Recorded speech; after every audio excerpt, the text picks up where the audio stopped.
Fala galera, mais uma vez Clóvis Gregório, idealizador do Projeto Maçonaria Tupiniquim, e hoje nós estamos aqui com o nosso Tupinicast 04, aquele podcast com pouca ou nenhuma edição.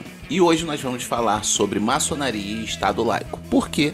Porque hoje é dia 20 de janeiro e amanhã é o Dia Nacional de Combate à Intolerância Religiosa. Esse dia faz alusão à morte de Gildásia dos Santos e Santos, mais conhecido como Mãe Gilda, que após matéria veiculada em um jornal religioso sofreu diversos ataques, vindo a falecer em decorrência de um infarto fulminante. Para começar o assunto, vamos falar um pouco sobre Estado laico. O que é um Estado laico? Um Estado laico é um Estado que separa religião de administração. Não existe uma influência religiosa na administração do Estado. Ou seja, em um Estado laico existe uma separação administrativa entre igreja e Estado e garante a liberdade e proteção de crença nas mais diferentes religiões. E hoje nós vamos fazer um rápido passeio pela história e tentar descobrir se a maçonaria já combateu o fanatismo religioso, se já defendeu a separação entre Estado e igreja. Atualmente, a maioria das obediências brasileiras defende a liberdade de fé, ou seja, seus adeptos podem professar qualquer fé, desde que acredite em Deus. Mas será que sempre foi assim? Bem, vamos ler o trechinho de um dos primeiros estatutos do Grande Oriente do Brasil. Na sua esfera elevada, os maçons devem respeitar a fé religiosa e as simpatias políticas de cada um dos seus membros. E por esta razão, em suas reuniões, são inteiramente proibidas questões sobre tais objetos. Então, vemos desde o início que aqui no Brasil já era proibido, a discussão política partidária e uma discussão religiosa de forma sectária. Mesmo a maçonaria, tendo lendas, símbolos e alegorias que remetem à cultura judaico-cristã, atualmente defende um ecumenismo, ou seja, você pode professar qualquer fé. Em algumas obediências, como o Grande Oriente da França, você pode inclusive ser ateu. Isso principalmente em virtude de valores maçônicos como a liberdade do pensamento e o combate ao fanatismo. Valores que estão em nossos rituais pelo menos desde o início do século XIX. No Brasil, a maçonaria combate o fanatismo religioso e a separação entre igreja e Estado institucionalmente desde a questão religiosa. A questão religiosa no Brasil foi um embate ideológico entre Igreja Católica e maçonaria. Por quê? Porque a Igreja Católica queria utilizar mecanismo do governo para expulsar maçons do seu seio. Esse conflito teve seu ápice em março de 1872, quando o padre Almeida Martins, grande orador interino do Grande Oriente do Brasil, fez um discurso em homenagem ao Visconde de Rio Branco, então um grão-mestre do Grande Oriente do Brasil.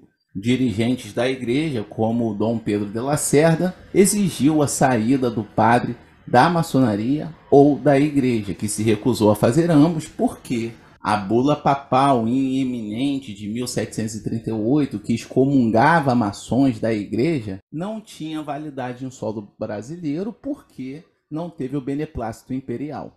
A partir daí houve um grande confronto ideológico e existem muitos boletins do Grande Oriente do Brasil e do Grande Oriente Unido do Brasil falando sobre tais episódios. Então eu trouxe aqui como exemplo algumas redações. A que eu vou ler agora se chama A Desobediência às Leis Civis Contrárias à Doutrina dos Santos Padres, que foi publicado no boletim de setembro e outubro de 1873.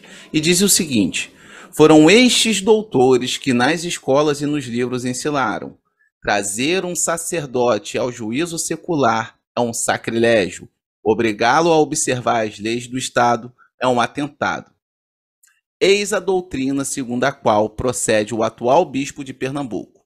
No seu pensar, o padre não é obrigado a cumprir a lei civil. Ele, portanto, não obedece à lei do beneplácito. No mesmo boletim, em um discurso transcrito do irmão César Leal, intitulado A Maçonaria e a Igreja, da loja Perfeita Amizade Alagoana, diz o seguinte: quereis conciliar a ilustração maçônica, que é a verdadeira luz do século, com a existência do papado? Acabei com os silabos, suspendei as excomunhões, terminai a infabilidade e fazei riscar dos livros de Roma as indulgências plenárias e muitas outras investidas contra a liberdade do pensamento. Meus senhores, tenho dito muitas vezes que meus escritos que Deus não quer a crença pela imposição, Deus quer a misericórdia e não o sacrifício. Com efeito, há tantas penas eclesiásticas na terra que eu estou aqui acreditando que já não é mais necessário o inferno. Entra-se no fórum da nossa consciência com tanta franqueza e liberdade como qualquer senhor pode entrar no aposento humilde do seu servo. O Papa, magistralmente assentado em sua cadeira de ouro, conversa tão a miúdas vezes com o Espírito Santo como pode conversar o nosso respeitável irmão primeiro vigilante com o venerável da loja. Enfim, senhores, já não seria para admirar que Deus houvesse trocado o seu reino e nos viesse dizer hoje pelos lábios do Santo Padre: o meu reino já não é o do céu, é deste mundo. Parece que a Igreja tem grande interesse em conservar o povo na ignorância. Não lhe pode ser favorável a maçonaria nessa parte, e é preciso confessá-lo. Ser-lhe-á até adversa, porque a maçonaria não pode pactuar com o fanatismo, não pode autorizar a crença estólida contra o bom senso e a consciência. Senhores, não é debalde que eu clamo pela instrução popular. Eu quisera que houvessem escolas em cada uma das aldeias do país e que fossem todos os mestres que o próprio filho da indigência saciasse a fome do seu espírito no delicioso pão da sabedoria.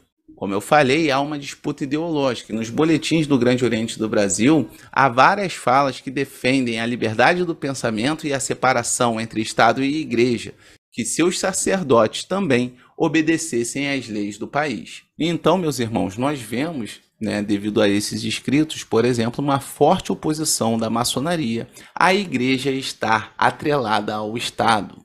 E por que eu trouxe essa reflexão? Porque de uns anos para cá, eu vejo muitos irmãos defendendo uma moral religiosa, que essa moral religiosa esteja no Estado, que o Estado proclame um certo tipo de religião, que os nossos filhos sejam ensinados de acordo com determinada religião.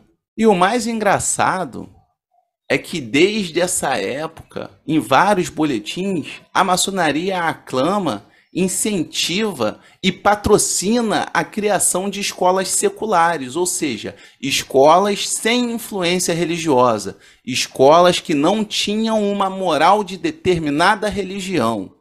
Não é dicotômico hoje irmãos quererem que a escola tenha uma moral religiosa?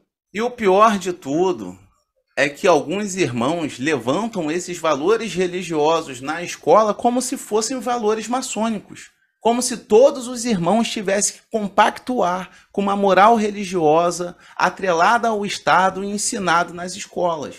Bem, se a maçonaria não tem que defender valores religiosos, principalmente professados pelo Estado, como muitos acreditam que o Estado deve ser confessional, se a maçonaria não tem que dizer que a escola tem que ter um ensino religioso, o que ela deveria fazer segundo nossos irmãos do passado? No próprio boletim de 1873, em julho, chamado Introdução à Maçonaria, diz o seguinte: o que faz a maçonaria no Império do Brasil?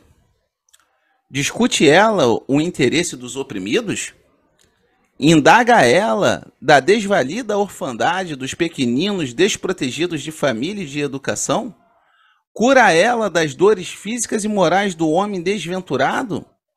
Enxuga ela as lágrimas da honesta viúva na pobreza?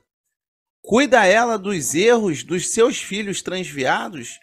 Arranca ela da indiferença aqueles que a devem servir com entusiasmo e assiduidade?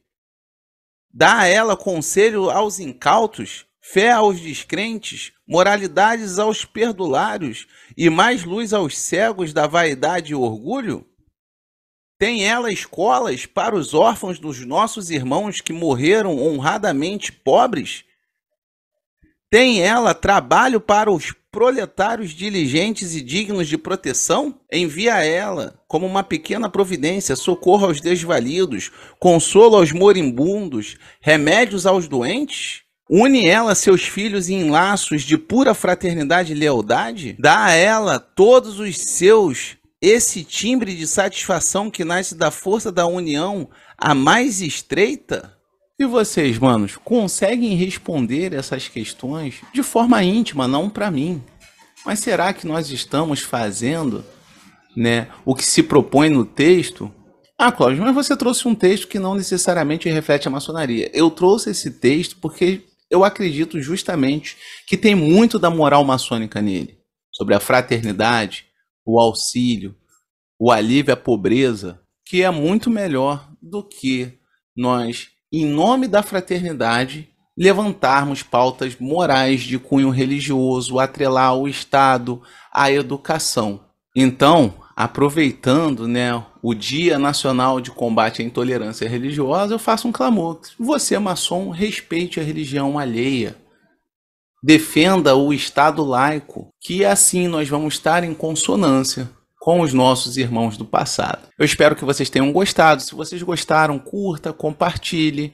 E se você gosta das nossas produções e quer apoiar o nosso projeto, a partir de R$5 mensais na plataforma Apoia-se, você consegue nos patrocinar. Com isso, seu nome aparece nos agradecimentos no final do vídeo, além de você ter acesso ao Maçonaria Tupiniquim Jornal. Nos apoiando, você tem também 50% de desconto no curso livre de História da Maçonaria no Brasil. Bem, ficamos por aqui. Um beijo no coração e até uma próxima.